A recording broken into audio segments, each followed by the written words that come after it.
Hey everyone, Duke Nougat 3D here with not a mask to review this time, but a particular accessory that I don't really see a lot of YouTube-based collectors talk about all that much, or I haven't really seen too many reviews on these. So today I have for you my US C420 Powered Air Purifying Respirator Blower Unit, or C420 PAPR.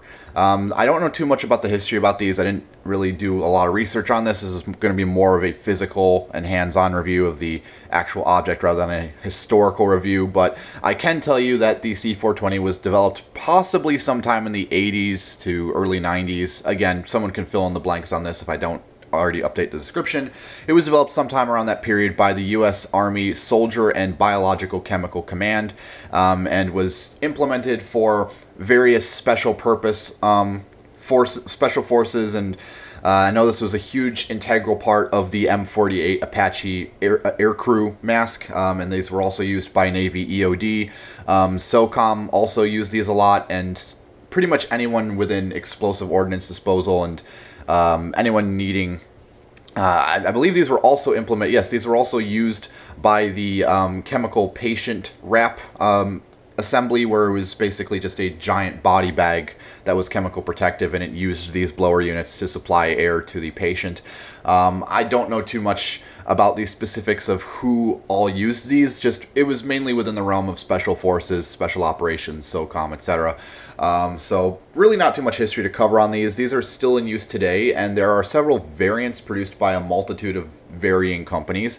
The example that I have here is one of the more uncommon 3-speed blowers, named so for the fact that the switch has 3 speed setting options, whereas the typical ones that you will see will only have a single on and off toggle, which is good in and of itself. Doesn't really need to be more than what it needs to be, but I don't know, I found this, I picked this up off of eBay for about like a little over 70 bucks, not including the battery adapter and the London British Tactical pouch that I picked up for it, which is not going to be pictured in this review. But it works fairly well. I guess I'll go ahead and break down the little individuals of the kit here, ignoring the M40A1 facepiece that I have on it. This blower is particularly used. There are a few dings and scratches on it, but I've disassembled it, taken a look at all the internal wiring. Everything looks good. It's all perfectly functional. Get this out of the way. My particular blower is made by Safety Tech International Co., and the hose assembly is Micronel. Like I said, there were literal dozens, like literally every single safety company has manufactured a variation of this blower unit at some point. I know Honeywell / North made a C420, MSA made one. Let's see, I think I already mentioned Safety Tech International, Micronel. They're just Draeger made them, Scott Aviation made them. Just literally everyone with a contract in CBR and protective and safety equipment has made a variation of these blowers. However, I don't really know who all made the 3-speed ones. I know Safety Tech International made this one. I don't know if there are any other competing contracts that made these. But nevertheless, let's get into the details of the kit. The hose, which I will start off with here, is a pretty typical angled hose, which is very similar visually to the non-metallic M42 style hoses. However, on the end where the female threads are, there is just a straight shank 40mm instead of angled 40mm as would the M40 or the M42 style hoses have. And then obviously here you have Micronel safety, the model number, breathing tube assembly, etc. There were a couple rubber bands over these clamps. However, when I got them, they were mostly degraded away, so I just felt like I should just remove them to preserve the aesthetics of the assembly. There are some markings on the actual threads up here. I'm not sure what they reference, but they are there. And the threads, I've noticed on all these non-metallic hose assemblies, these can rotate, but they are very stiff for whatever reason. So it's not like the older metallic M42A1 style hose where it's all metal and it's very freely rotating. That is not the case with these plastic ones, but whatever, it does what it needs to. On the blower unit itself, I currently have installed 2 C2 style filters, which I will remove for the sake of showing the inlet ports, which have no inlet valves themselves, but just a couple rubber gaskets on the inside made out of gray rubber.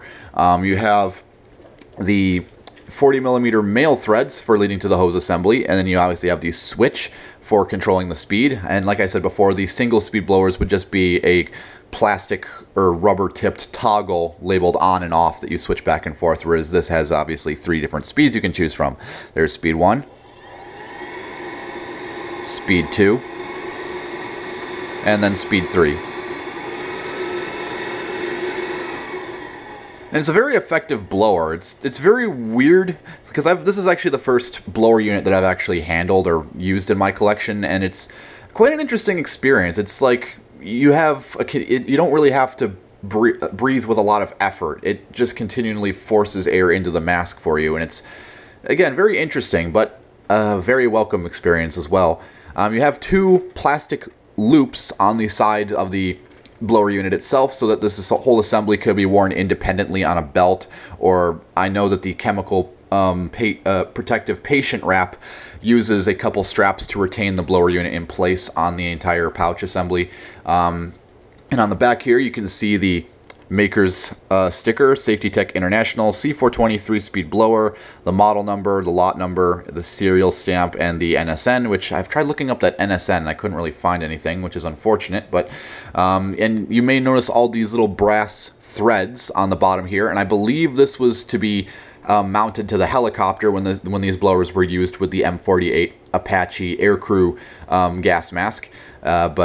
And then you have all these little plastic bumps on the bottom there, and underneath those are the screws that you can use to disassemble this blower. Not that I recommend you to unless you know what you're doing, because underneath basically when you get these new, if these haven't been opened before, the screws will be coated in hot glue, and they're very tricky to get the screws out without damaging or scratching up anything, which luckily I managed to do without doing so.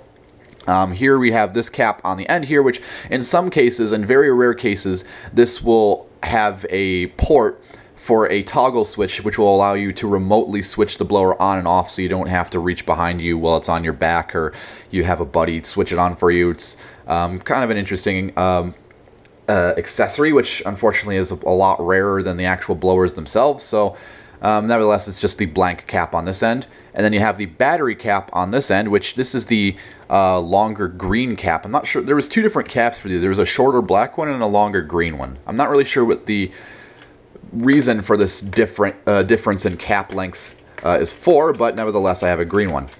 Unscrewing this, you can access the battery compartment, and inside here I actually have a battery adapter, as mentioned before. This is the BK002 battery adapter, which allows you to use 8 standard AA size batteries instead of the longer and potentially more toxic BA5800 series batteries, or the rechargeable style of that battery model, which I probably will be getting the rechargeable battery for this, just because I like the idea of using that over having to cram 8 AA's, which won't last as long, into this. And I should note that these adapters are a seriously tight fit in this blower, and in fact somewhere on here I actually sanded the edges of this down so it would fit, but even after that there's actually a chip right here where I yanked it out, and it actually put a crack in the plastic somewhere. So that is in fact it's doing it here too. So yeah, these little battery adapters don't like to fit very well in these blower units, so expect these to get all scratched up and cracked. And you probably want to in some cases I've talked to friends, and they said that sometimes they even needed to sand these tabs down in order to get them to fit. So it kind of varies depending on which blower you have. And as you may have noticed, I also highly recommend tying a loop of paracord or string around the back of the assembly in order to facilitate easier removal of the battery itself. So that's just a thing to keep in mind. I'll try to get that all screwed back in place and wrap up the review for you guys. There really isn't too much else to say about these blower units. They just are what they are, and they're very nice. I highly recommend picking one up if you can, find a decent price on one. I know there is a lot of Scott Aviation C420s, the single-speed ones, that are complete kits, and the listings will say 4 parts or not working, but that is, as far as I know, that is totally just to avoid ITAR restrictions from taking down the listings, and they're just doing that so that you can buy a perfectly usable, functional C420 without eBay getting on their tail. So if you wanted one of these, or the single-speed ones are very common on eBay. They're about like 85 bucks or so last time I checked, but you can find them cheaper on occasion.